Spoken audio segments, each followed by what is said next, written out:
In this video, I am talking about those fancy Praetorian Guards which will be surrounding Snoke in The Last Jedi.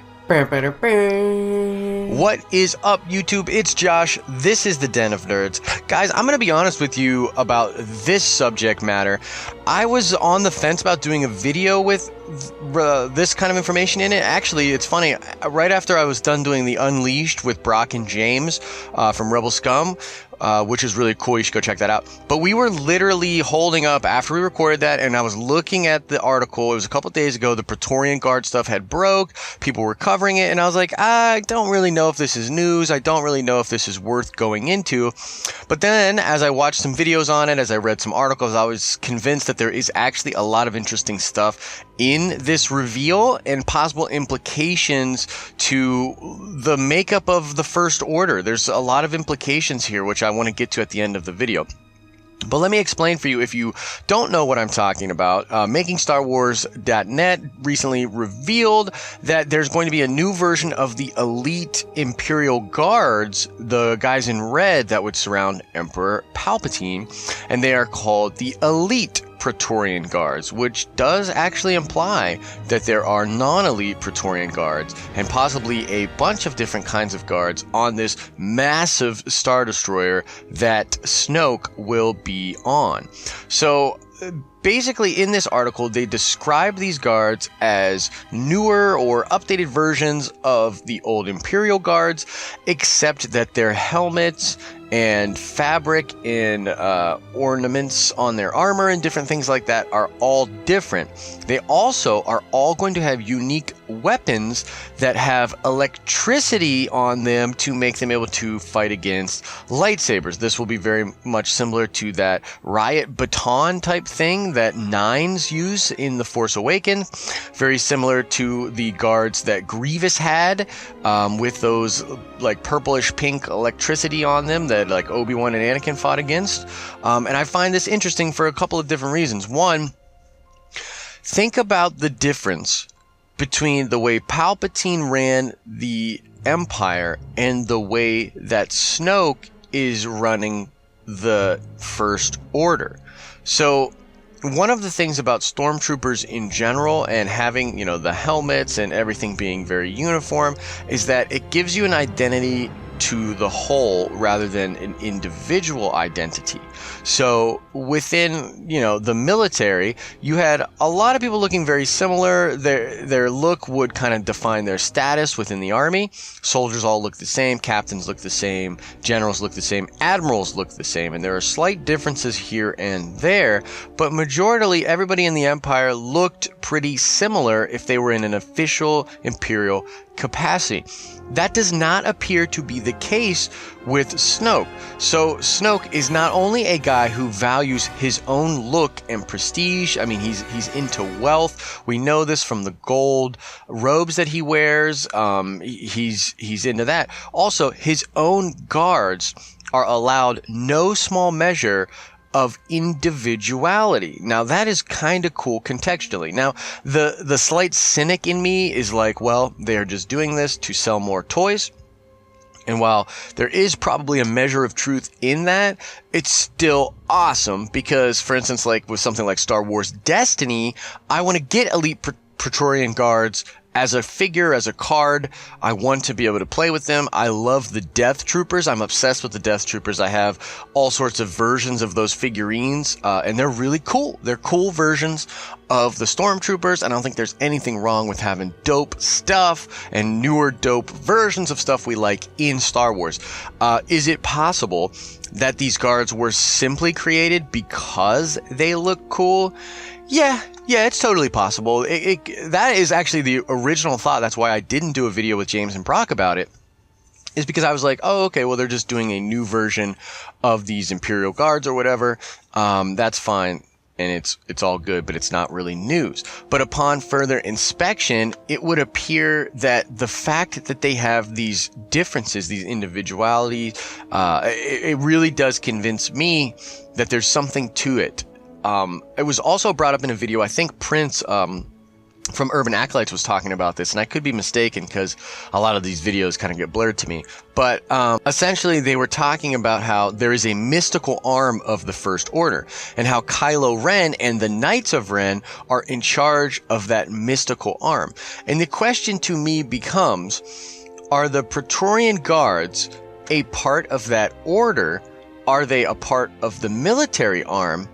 And what exactly is Snoke to these different arms? So he's the supreme leader, but I'm really starting to get the vibe that what they mean by that, and the reason that Kylo Ren calls him so wise, is that Snoke is building something way different than the Empire. I think that with the idea of the Knights of Ren and the Force and the mystical elements being like a strong aspect of it, I think that he's going to try to basically take all of the fanatics or different religious beliefs throughout the galaxy, because we know there are many, right?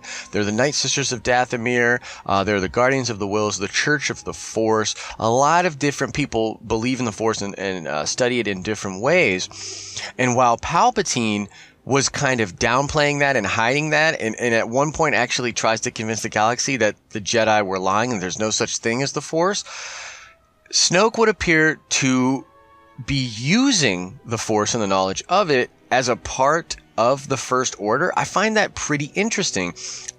My head really goes to this other place where in the latest Vanity Fair magazines, they're talking about how Captain Phasma, well, actually, this was Pablo Hidalgo kind of clarified this on Twitter, that we will see Captain Phasma without her helmet in the film, but it's not going to look like what you see on the Vanity Fair magazine cover, meaning her face will look much different than Gwendolyn Christie's face. It's going to have like a difference to it. We also know that Kylo Ren is going to be without his mask for a large portion of this film. Now, there's a possibility that there's little explanations for this.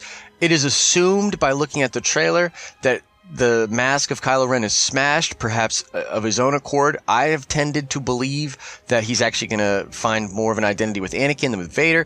But what if Snoke is the person that is removing the masks from these people, and he is just going into a different phase in his galactic takeover? And he wants Kylo Ren positioned as this face of the spiritual side of the First Order, right? What if he is positioning Kylo to not be a masked, dark side wielding, like ninja killer assassin guy?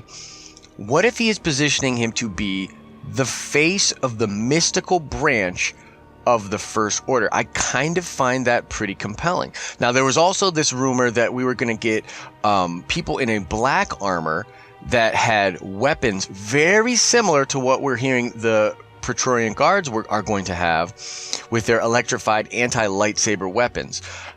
Let me just say this. Snoke appears to be really afraid of a Jedi uprising. He is really afraid of a bunch of Force-wielding, lightsaber-wielding people coming after him. That seems to be almost the only thing that he's really afraid of. That's why he doesn't want Luke to join the fold. So he has seemingly built up a crew of bodyguards that can fight these people, which I find very interesting. I mean, that would be dope. And if in episode 9, Colin Trevorrow wants to go absolutely nuts and have massive amounts of hand-to-hand combat with lightsabers and electrified weapons, I am all for that 1,000,000,000,000%.